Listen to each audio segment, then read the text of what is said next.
It's just the size of this fella. That's what she said.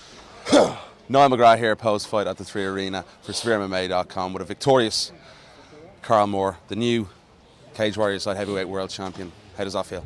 Unbelievable, mate. Words can't describe how good it feels right now. Like I said in the previous interview, it's been a lifelong dream, a goal to be world champion, especially one of the biggest shows in Europe and the world. It's a dream come true. Definitely. The fight, very tough opponent in Josh Clark, very durable. You had the rear naked choke in a number of times. He defended very well. Were you disappointed you couldn't get the finish tonight? Of course. All my fights, I want to finish the fight. I'm not in there to leave it to the judges, but I knew Josh was going to be in for a fight. I knew he was going to be tough. I knew that anytime I got someone, he was going to fight to the death. A couple of times he had a choke, I could hear him gasping for it, and he just managed to get his fingers in the gloves and take it off. I think he actually got a point taken off him, didn't he, as well? Yeah. So he kept getting his fingers in the gloves and taking it off, but to be honest, I would have done the same thing if I was in a position. I would do it, so can't knock him for that. You looked as though possibly you might have hurt your hand in the fight. Did you? You're a bit hesitant going forward on the front foot. The second round, he dipped his head and I threw the hook, and I just landed. You see, it's a bit swollen now. I landed flush inside his head and I felt the crunch right away.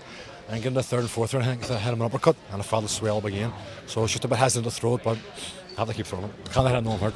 There was a lot of rumours that you were on standby for the UFC Belfast card last time out. Can you confirm that? Yes, the UFC had me on standby for a heavyweight fight. They offered me, they said there was 2 heavyweight fights in the Belfast card, and there's a possibility one of the guys might pull out. So they had me on standby for heavyweight, but they didn't get back to me, so I took the fight on Cage Warriors in London, because Cage Warriors guaranteed me a fight where UFC couldn't, so I'm a fighter, I ain't going to fight. I was guaranteed a fight, so I took the fight with Cage Warriors. That's obviously been a big problem, guys in Europe willing to fight you. Yeah. You're obviously relieved to have that performance and get out of the way tonight and get the title, obviously. But moving forward, I spoke to Uriah Faber on our show a number of weeks ago, and Uriah said to me, he believes you're one of the top guys in the world at light heavyweight division, and he actually said that he believes you can have the potential to go the whole way. So, it's big words coming from a man like himself. Jeez, for Uriah Faber to say something like that, I'm doing something right there. I'm doing something that's working if he's saying that.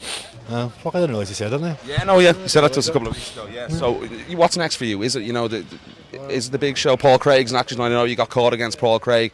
He ultimately beat you. It just shows you where, Yeah. To be honest, I think I spoke about this in the interview before the fight. That loss to Paul Craig was bittersweet. It was the best thing and the worst thing could happen to me. I think if I'd have won that fight and possibly get signed by UFC, I wouldn't have progressed as much, because that loss to Paul Craig, it really changed my mentality. It changed me as a person completely. John McColgan said it to myself and PT last night. Is it just the little things? Obviously you got caught in that fight. Is that the real sort of areas you have to focus on? Maybe if you just make one slight move the wrong way, you get caught, and that's it. When you get to that level, now the guys are that good, you make one mistake, they capitalise on it. I think I was getting the point where I was just go through the emotions of the fights. But that loss to Paul, I capitalised on a mistake, and from that they've just changed completely. I'm a different, I'm a man now. I was a boy then. It's the only way I can say I'm a man now. I've evolved. So what's next for you? A couple of weeks off and then get straight back to training. Hopefully try and get another fight as soon as possible. Defend this belt or get the heavyweight title, or get the UFC, either or, anything. Yeah. It's been a pleasure to see you perform tonight, and congratulations on the win. Thank you very much, man. Thank you. Nice. Cheers.